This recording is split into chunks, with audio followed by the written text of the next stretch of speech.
నమస్తే, నేను Vamshi. Welcome to special drive. Telangana political ground లో సవాల్ ప్రతి సవాల్ గేమ్ సాగుతోంది. తగ్గేదేలే అన్న లెవెల్లో నేతలు తొడలు కొట్టేస్తున్నారు.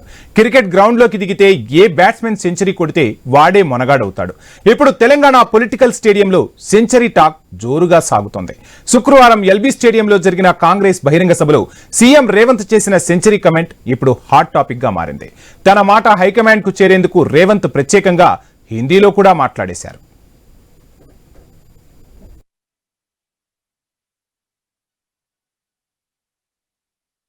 मंच से मैं आपको एक भरोसा, एक वादा करना चाहता हूं।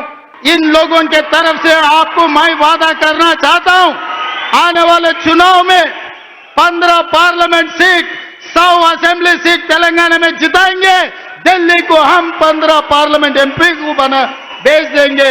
100 एमएलए को जिता के यही दोबारा हम सरकार बनाएंगे। आपके जिम्मेदारी सोनिया जी को, राहुल गांधी जी को, प्रियंका जी को, केसी वेणुगोपाल जी को आप यहां पर लेकर आना। सरकार जिताने का जिम्मेदारी हमारे भाइयों का। हमारा 100 एमएलए से एक भी कम पड़ा मुझे पूछना, 100 से एक भी कम नहीं होने दूंगा, ये मेरा वादा है। అంతే. మరుసటి రోజు అంటే శనివారం సీన్లోకి వచ్చిన బీఆర్ఎస్ వర్కింగ్ ప్రెసిడెంట్ మాజీ మంత్రి కేటీఆర్ కూడా రేవంత్ కమెంట్ కు రీసౌండ్ ఇచ్చేశారు. కాంగ్రెస్ కు 100 కాదు కదా వారి బొందా అంటూ వ్యంగ్యంగా మాట్లాడేశారు కేటీఆర్. కాంగ్రెస్ కు ప్రజలు ఎలా ఓట్లు వేస్తారని ప్రశ్నించారు మాజీ మంత్రి కేటీఆర్. మీరు పిచ్చోళ్ళు 100 ఆయన సొంత కాన్స్టిట్యున్సీలనే ఇప్పుడు జెడ్పీటీసీలు గెలుతారో లేదు పెట్టమని రాదు, ఎలక్షన్లు తెలుస్తుంది. నేను ఏమంటున్నా అంటే మాటలు కోటలు దాటుతాయి. రేవంత్ రెడ్డి ఇంకా కూడా పడిపోతారా? ఆయన అర్థం కాదు. మీరు కూడా మాటలకు ఈయన ఈ మాటలు చెప్పి ఆ కుర్చీలో కూర్చున్నాడు. ఏదో అది చెప్పి ఇది చెప్పి 420 అడ్డమైన హామీలు ఇచ్చి ఢిల్లీకి వెళ్ళి టూరిస్టులను తీసుకొచ్చి ఈ డిక్లరేషన్ ఆ డిక్లరేషన్. నేను ఒక్కటి అడుగుతున్నా, 100 సీట్లు గెలవాలి. ఎట్లా గెలవాలి? ప్రజలు ఓట్లు వేయాలి. ఎవరు ఓట్లు వేయాలి? దళిత బంధు రేవంత్ రెడ్డి గారి ద్వారా అందుకున్న దళితులు ఓట్లు వేయాలనా? ఎస్సీ ఎస్టీ డిక్లరేషన్ అమలు చేసినందుకు, 12 లక్షల అభయహస్తం ఇచ్చినందుకు దళితులు గిరిజనులు వేయాలనా? ఎందుకు వేయాలి? ఓటేసేవాడైతే నాకు ఇక్కడ ఎవడు కూడా లేడు. 100 వాని బొందనా అని అందుకే అన్న. ముఖ్యమంత్రి గారంటే గౌరవం ఉంది, కానీ ఆ మాట అనక తప్ప. కాంగ్రెస్ బీఆర్ఎస్ కి మేమేమీ తక్కువ కాదు అన్నట్టుగా కమలనాథులు కూడా రీసౌండ్ ఇచ్చారు. కేంద్రంలో అధికారంలో ఉన్నాం, తెలంగాణలో కూడా 2028లో పవర్లోకి వచ్చేది మేమేనంటున్నారు భారతీయ జనతా పార్టీ చీఫ్ రామచంద్రరావు. 100 సీట్లు మాకే వస్తాయంటూ ధీమాగా చెప్పేశారు నూతన చీఫ్. ప్రజలు 100 అసెంబ్లీ సీట్లు బీజేపీకి ఇవ్వడానికి సిద్ధంగా ఉన్నారు. 15 పార్లమెంట్ సీట్లు బీజేపీకి ఇవ్వడానికి సిద్ధంగా ఉన్నారు. మీకు రాబోయే రోజుల్లో తెలంగాణ నుంచి మీకు ప్రజలు మీకు ఇక్కడి నుంచి కాంగ్రెస్ ముక్త తెలంగాణ చేసేటందుకు సిద్ధంగా ఉన్నారు. మిత్రులారా, అబద్ధాలు ఆడి ప్రజలను దగా చేసి రాజా అధికారంలో రావడం అనేది ఇది పెద్ద గొప్పతనం కాదు. మీరు ప్రజల్ని you are cheated the people, you misled the people.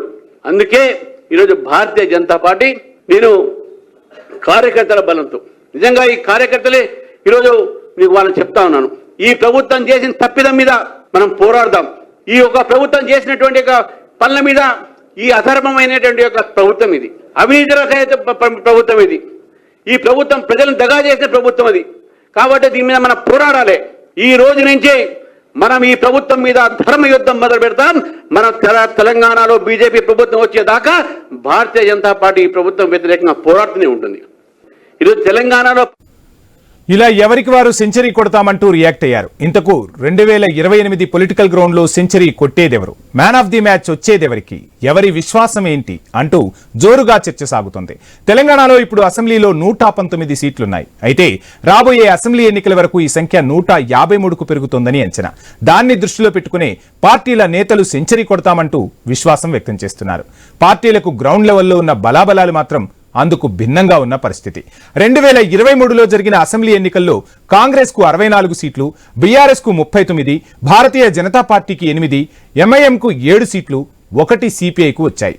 అటు తర్వాత 6 నెలల గ్యాప్ లోనే జరిగిన పార్లమెంట్ ఎన్నికల్లో కాంగ్రెస్ కు 8, భారతీయ జనతా పార్టీకి 8, ఎంఐఎం 1 చొప్పున ఎంపీ సీట్లు కైవసం చేసుకున్నాయి. బీఆర్ఎస్ కు 1 సీటు కూడా రాలేదు. ఈ ఫలితాల లెక్కను చూసుకున్న భారతీయ జనతా పార్టీ కాంగ్రెస్లకు 55 నుంచి 60 సీట్లు దాటి వచ్చే ఛాన్స్ అయితే లేదు. ఇక ఎంపీ సీట్లు రాని బీఆర్ఎస్ పరిస్థితి మాత్రం ఇప్పుడే చెప్పలేం. 100 సీట్లు ఎలా వస్తాయన్నదే ఇప్పుడు పెద్ద టాపిక్.